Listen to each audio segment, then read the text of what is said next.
Okay, I promised I'd do a quick video about what we pack in here. Basically, what we pack in here are things that we hope we do not need while we're out riding. Toilet paper, for one. Extra roll of toilet paper. You never know when you're going to need that. A ratchet tie. This one's pretty neat. It's telescopic, so it ratchets itself back in, ratchets out. Not only useful for tie down, but it is also useful as a winch if you need to tie off to your bike and pull it up out of a place where you got stuck in sand or gravel. We don't do a lot of off-roading, but you never know when a winch may come in handy. So that will go in here. A tow line. This is a tow strap, and I actually use these to tie the bikes down when they're on the trailer, so they just ride here. Again, quick loop around the frame somewhere, hook it off, and I can ratchet it or tow it or put it on a winch. If I need to call a tow truck, often they don't have hooks or anything that gently fit these rigs. They just have hooks that grab on, so I know where to tie this onto the bike, so it's gentle on it, so that rides in here, and I'll organize this later. I generally carry a couple of extra just wiping rags. These are microfiber. I carry some detail wipe in the other rig, and occasionally if I'm bored or we've been riding and it's just dirty or rainy, it's more of a relaxation thing. I'll grab a microfiber, sit down and wipe the rig cleaner. Bungees, never know when you need some bungees. Those will go in here.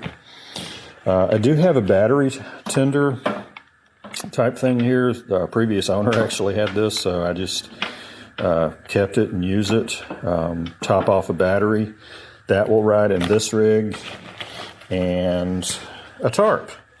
Not just while you're camping. We do have camping gear with tarps for the tents and stuff, but if you need to lay down on the ground or you just need to stop, say you want to have a picnic or whatever, it's good to have a tarp. So each rig has a tarp that gets stored in here. Again, this is for things that you don't necessarily want to need, but if you need them, it's good to have them. So that's what's going to be going in here. I also put a jack in here. This is a jack off of a old Ford Ranger. I got it from a junkyard. It wasn't much. I bought two of them at once. I think it came to like $15 a piece, something like that.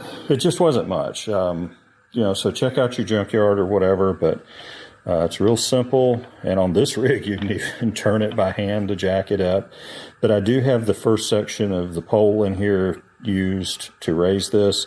I keep that in the tool bag in here with all the other long tools. But this jack will ride in here.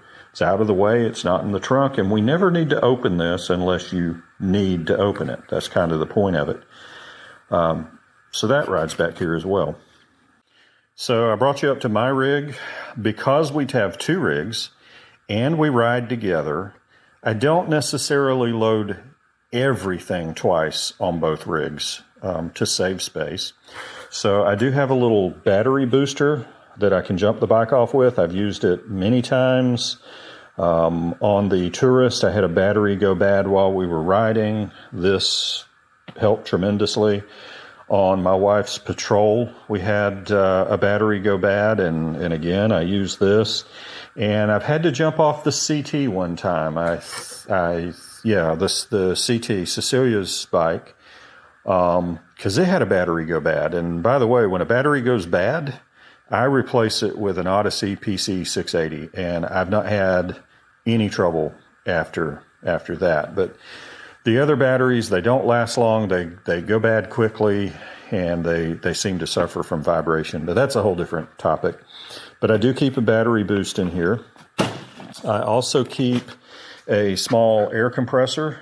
This is one I had, and it's worked great. It's a little slime air compressor, runs off 12 volt. I keep one of those between the two rigs.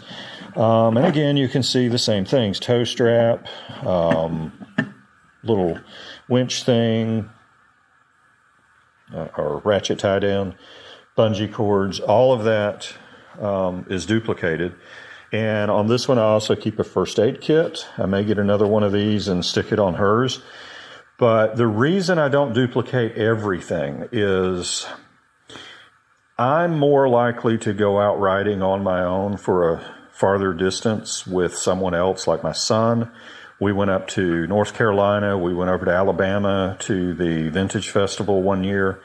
And I'm more likely to be out and away by myself with no one to call. So I keep the compressor and the stuff we don't duplicate, I keep in my rig. Hers, she's most likely to either be with me if we're riding at distance, or she's going to be local.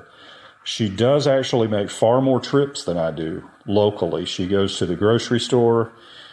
She runs up to the post office. She runs her errands on this bike. And she is more likely to be able to call me on the phone and say, hey, I'm so-and-so. How about coming to get me or come fix it? So I don't necessarily put everything on this rig that I keep on mine. Plus, she's less likely to be inclined to use them or know how to use them, whatever the case may be. And it's more convenient for me and her if I just go get her or fix the bike anyway. Fortunately, that's never happened. She has never been out, had a problem, and needed to call me. I, on the other hand, have been out, had a problem, and needed to fix it while I was out on a trip. So, yeah, that's why we do that. You know, if she gets more adventurous, I'll definitely get her a booster box and a compressor and the few other odds and ends that we don't duplicate. Okay, I searched a few more nooks and crannies. I found some garbage bags that we keep. Forgot about those. Put those in there. I also used the towels and rags and the tarp to some degree, and the trash bags, everything. I kind of use them to pad the harder stuff. I use them like packing material. This is just a rear rack net that's old and faded. Probably need to get a new one. Figure it'll go in there okay. And I found the other first aid kit. You always need a good first aid kit. And it fits right in the lid. So it's pretty much packed out. That opens up a lot of other room. This happens to have her rain gear and a few other items in it. And then this is mostly empty right now, but it's got all the stuff she likes to keep handy, getting on and off the bike and so on and so forth. And then we keep the trunk actually empty enough with everything arranged in here so that when you stop, your helmet and usually your coat will fit down in there with no trouble. And it has a lock on it. We can lock it up.